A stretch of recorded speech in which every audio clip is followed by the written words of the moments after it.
akan dimulai oleh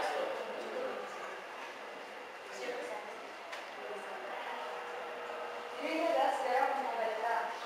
Komik Amerika dimulai pada tahun 1884 dan ada sebuah komik karya Alice Walker berjudul How Holiday yang dipublikasikan dan dianggap sebagai populer sehingga meningkatkan pendapatan. Bahkan Huggins Avery digadang-gadangkan menjadi penanda awal bangkitnya komik di Amerika. Setahun kemudian, tahun 1890, Richard Carlton Alcock menunjukkan sebuah buku yang dianggap sebagai buku komik pertama di dunia. Judulnya Yellow Kid, dan ia menerapkan inovasi baru yang belum pernah dilakukan oleh komikus pada zaman itu.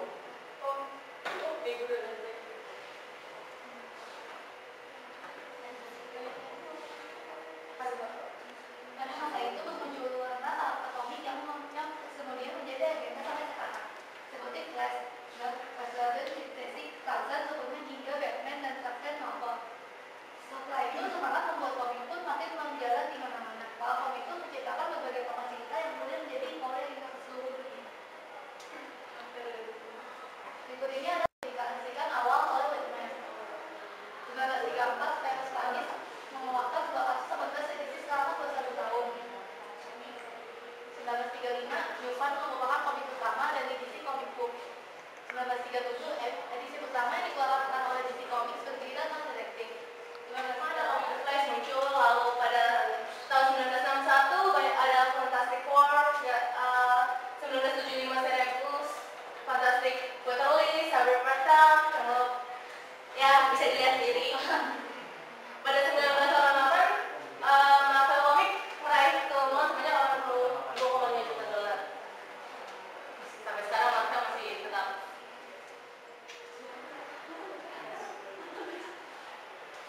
Jadi ini yang merupakan komik yang kita bahas, yaitu komik Hellboy. Saya akan menjelaskan tentang sejarahnya. Jadi sejarah ini dimulai oleh seorang ilmuwan Jerman yang bekerja untuk Nazi dan anggota Pulitzer Society, Dr. Julian, menjadi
ini itu